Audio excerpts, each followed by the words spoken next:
Naku, sumugod na dito sa may bahagi ng House of the Representative mga kababayan dito sa may bahagi ng Southgate ang ating mga kababayan Pilipino na galit na sa ginagawa ng ating gobyerno. Eto na mga kababayan, no, talagang grabe ho ang kanilang mga panawagan dito sa mga crocodiles, dito sa mga congressman mga kababayan dahil sa patuloy na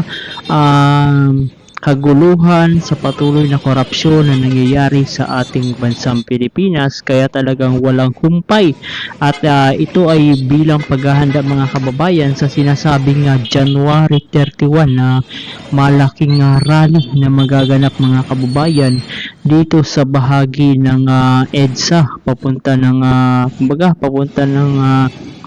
masasabi natin baka Malacanang ho ang target mga kababayan o ang posibleng puntahan ay hindi natin masasabi at wala pa siyang official na announcement sa posibleng magaganap at mangyayari at sa darating ho na February 25 mas malawak pa mga kababayan, talagang hindi na mapipigilan ito dahil nga ay galit na, gising na ang ating mga kababayan Pilipino sa patuloy na korupsyon na nangyayari sa ating bansang Pilipinas na hanggang ngayon ay hindi inaaksyonan at hindi ginagawaan ng paraan ng ating administrasyon at patuloy na nagaganap at nangyayari at nararanasan ng ating mga kababayan Pilipino ang matinding korupsyon sa ating bansang Pilipinas.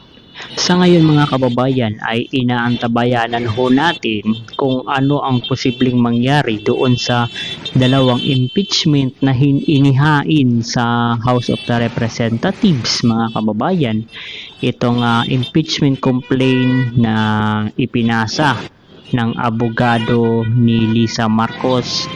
na masasabi naman ho natin mga kababayan, this is an scripted impeachment complaint, yung unang impeachment at ang pangalawa mga kababayan ay ang impeachment complaint na inihain naman ng makabayan o itong mga grupo ng mga makakaliwang grupo dahil gusto na rin nilang matanggal si Bongbong Marcos at ang isa pa ho mga kababayan, no, ay hindi na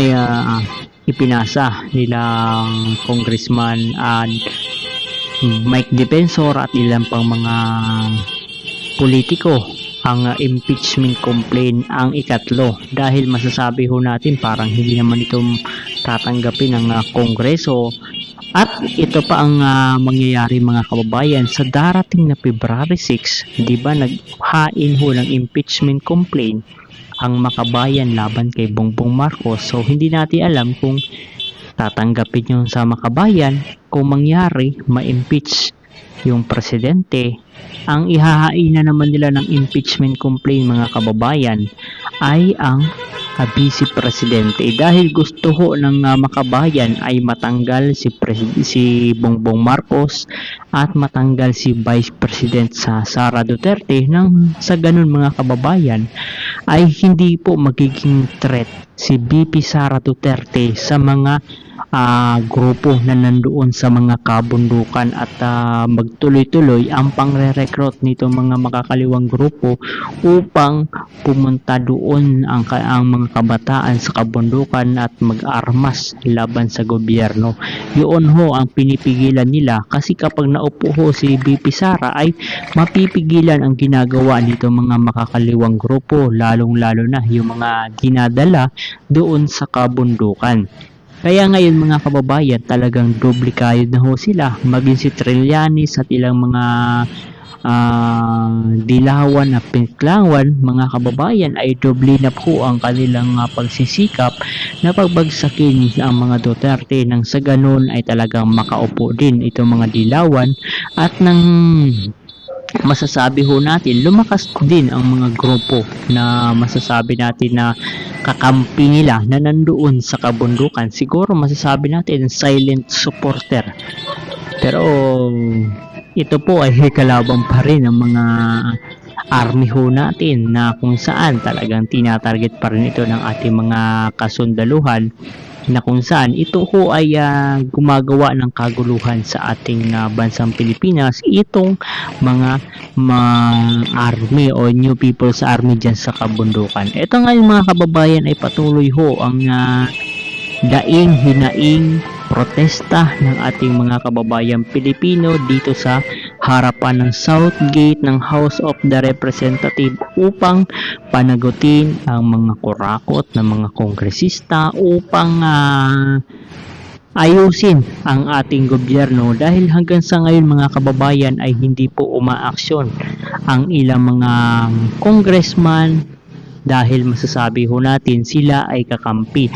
ni Bongbong Marcos. Kaya't kahit gaano katindi o matindi ang korupsyon na nangyayari sa ating gobyerno, ay nananatiling tahimik ho ang mga kongresista mga kababayan sa issue ng korupsyon. At sinasabi pa nga ho nila mga kababayan na napakaganda ng pamumuno ni Bongbong Marcos sa ating bansang Pilipinas, na kahit lantaran, harapan na, talagang sinasampal na ho tayo ng katotohanan na patuloy nang bumabagsak ang ating bansang Pilipinas, patuloy nang bumabagsak ang ekonomiya ng ating bansang Pilipinas, wala nang investment na pumapasok sa ating bansang Pilipinas.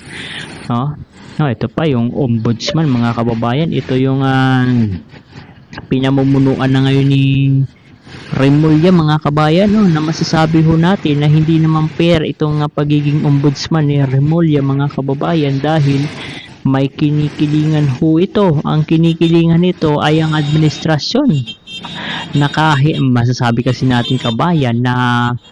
always bend a law ang ginagawa ni Remulla mga kababayan. At paano nga ba napunta si Remulla sa pagiging ombudsman? Siyempre, kumbaga binaluktot nila yung batas mga kababayan. Alam ko may kaso si Remulla, pero gumawa ho sila ng paraan mga kababayan para ma-release yung clearance para kay Remulla, at agad-agad ay idiniklara na ombudsman na si Remulla mga kababayan. Kahit masasabi ho natin it is a bend the law. Ito yung mga ginagawa ngayon, masasabi ho natin hindi na maganda ang nangyayari sa ating bansang Pilipinas. Kaya't kailangan na hong palitan mga kababayan. So hanggang dito na lang, at mag-ingat ho tayong lahat, tuloy-tuloy hanggang bumaba si Bongbong Marcos mga kababayan. At maghanda tayo sa January 31.